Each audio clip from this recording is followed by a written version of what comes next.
আসসালামু আলাইকুম। সংবাদে আপনাদের সবাইকে স্বাগত জানাচ্ছি। আমি ফিরোজ তোহা। শুরুতেই আরবে কেবলস সংবাদ শিরোনাম। বাংলাদেশের সর্বশেষ গুরুত্বপূর্ণ আপডেট সংবাদে আপনাকে স্বাগত। শুরুতেই সংবাদ শিরোনাম, পরে বিস্তারিত। শুরুতেই জানাবো, কোটি টাকা প্রতারণার অভিযোগ, মূল আসামিকে গ্রেপ্তার করেছে সিআইডি। পল্টন থানায় দায়ের করা প্রতারণা মামলায় প্রায় 2,68,00,000 টাকা আত্মসাতের অভিযোগে অভিযুক্ত রাউফুল আলম চৌধুরী ওরফে শুভ 32কে গ্রেপ্তার করেছে সিআইডির ঢাকা মেট্রো পূর্ব বিভাগ। এরপর জানাবো, বিজিবির সতর্ক অবস্থান সত্ত্বেও থামছে না চোরাচালান। ময়মনসিংহের সীমান্ত দিয়ে চোরাই পথে নিয়মিত আসছে বিপুল পরিমাণ ভারতীয় পণ্য। চোরাকারবারি চক্র আইন শৃঙ্খলা রক্ষাকারী বাহিনী চোখ ফাঁকি দিয়ে দেশের বিভিন্ন এলাকা দিয়ে বিক্রি করছে সব পণ্য।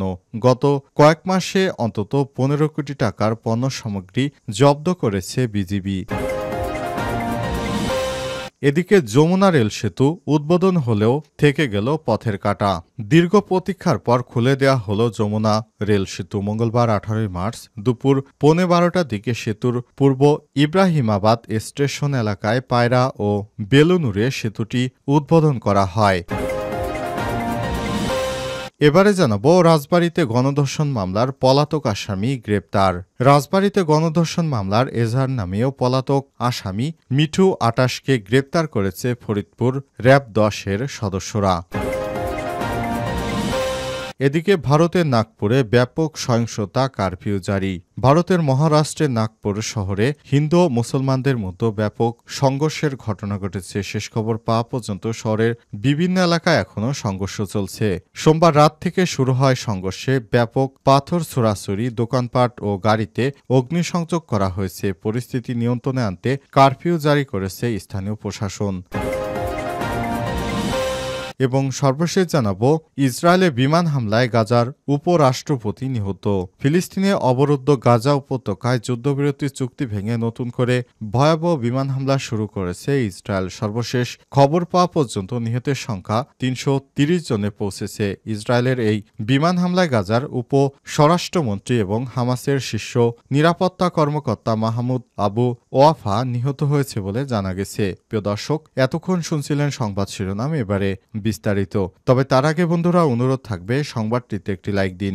এই চ্যানেলে আপনি নতুন হয়ে থাকলে আমাদের সংবাদটি দেখতে দেখতে চ্যানেলটি সাবস্ক্রাইব করে রাখুন। কমেন্ট করে আপনার মূল্যবান মতামত জানিয়ে দিন আপনি বিশ্বের কোন দেশ থেকে বা বাংলাদেশের কোন স্থান থেকে আমাদের সংবাদটি দেখছেন এবং শুনছেন। এবারে বিস্তারিত।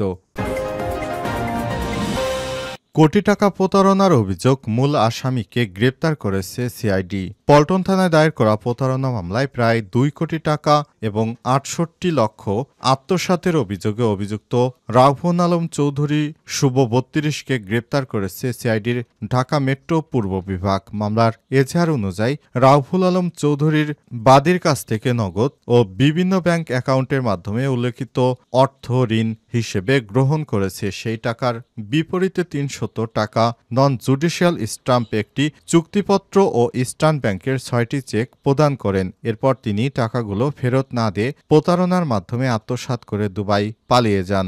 দীর্ঘ সময় পলাতক থাকার পর গত 16 মার্চ বাংলাদেশে ফেরার সময় সিআইডির ঢাকা মেট্রো পূর্ব বিভাগের একটি টিম তাকে ইমিগ্রেশন পুলিশের সহায়তায় হজরত শাহজালাল আন্তর্জাতিক বিমানবন্দর থেকে গ্রেপ্তার করেছে। উল্লেখ্য, ডিএমপির পল্টন থানার এফআইআর নম্বর 30/408 তারিখ 19 জুলাই 2022 মোতাবেক আসামি ও বাদী পূর্ব পরিচিত ছিলেন এবং ব্যক্তিগত আস্থার সুযোগ নিয়ে এই প্রতারণার ঘটনা ঘটে।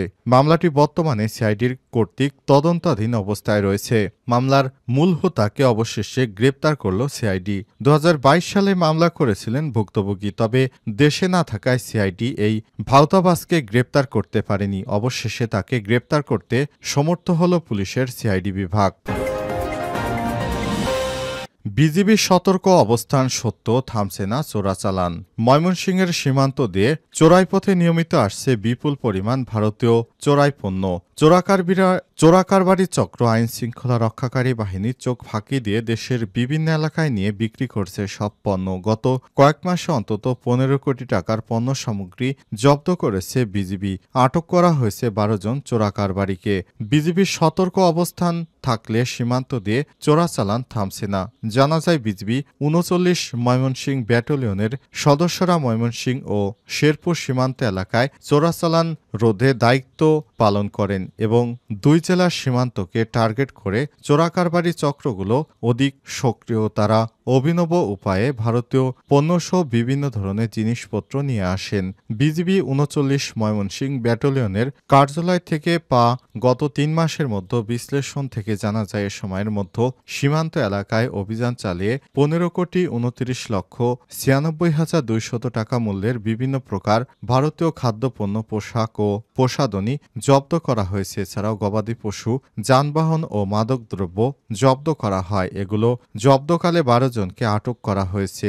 চোরাচালানের মালামালের সঙ্গে covered van, pickup van, motorcycle সহ বেশ কিছু যানবাহন জব্দ করা হয়েছে। বিজিবির একটি সূত্র জানায় চোরাকারবারি চক্র ভারতীয় পণ্য বাংলাদেশে সরবরাহ করতে অভিনব পন্থা অবলম্বন করেছে। বিভিন্ন সময় তারা বস্তায় পণ্য ভরে নিরিবিলি জঙ্গল ব্যবহার করে চেষ্টা করেন অনেক চোরাকারবারি ভারত থেকে নিয়ে আসা পণ্যগুলো ঠিকভাবে বিক্রি করতে সড়কে নির্ধারিত স্থানে যানবাহন প্রস্তুত রাখে। এছাড়াও বাসাবাড়িতে মজুত করে পরে সুযোগ মতো বিক্রির চেষ্টা করা হয়। অবৈধ পণ্যগুলো নির্ধারিত জায়গায় বিক্রির জন্য বিভিন্ন যানবাহন চালকদের বেশি ভাড়া করে নিয়ে যেতে চেষ্টা করেন। তবে সীমান্তে বিজিবির সদস্যদের হাতে পণ্য জব্দের পর চোরাকারবারির অনেক পরিকল্পনাই ভেস্তে যায়।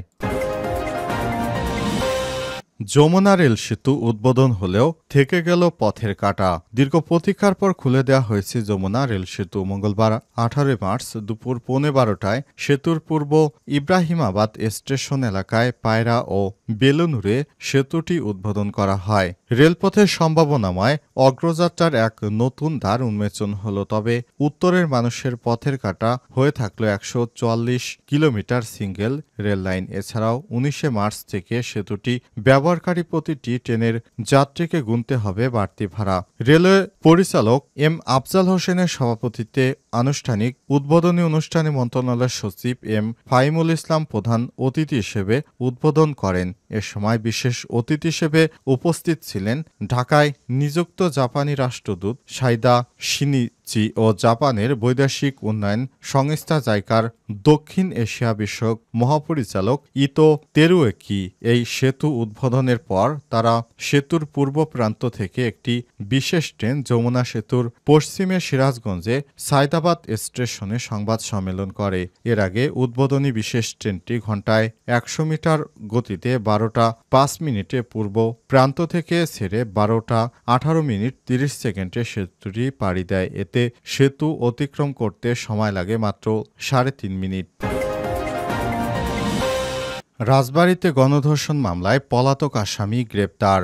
রাজবাড়ীতে গণধর্ষণ মামলার এজাহার নামেও পলাতক আসামি মিঠুন 28কে গ্রেপ্তার করেছে র্যাব 10 ফরিদপুর ক্যাম্পের সদস্যরা।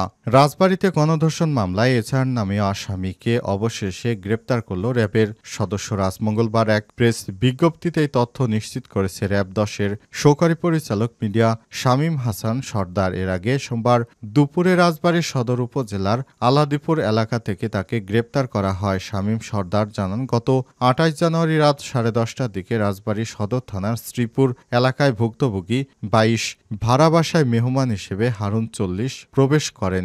মিঠুন সহ 28 আসামিরা সেখানে গিয়ে ভয় দেখিয়ে 2 লক্ষ টাকা দাবি করেন। হারুন প্রথমে নগদ 10,000 টাকা এবং পরে বিকাশের মাধ্যমে আরও 67,000 টাকা দিতে বাধ্য হন। পরে দাবিকৃত অবশিষ্ট টাকা না পেয়ে আসামি মিঠু সহ অন্যান্যরা পরদিন 29 জানুয়ারি রাত 4:40 দিকে ভুক্তভোগীকে কৌশলে পালাক্রমে ধর্ষণ করে। র্যাবের এই কর্মকর্তা আরও জানান, এই ঘটনায় ভুক্তভোগী রাজবাড়ী সদর থানায় নারী শিশু ও নির্যাতন দমন আইনে মামলা দায়ের করেন। ওই মামলায় বিষয়ে জানতে পেরে আসামিরা আত্মগোপনে চলে যান। আসামিকে রাজবাড়ী সদর থানায় হস্তান্তর করা হয়েছে বলে জানান তিনি।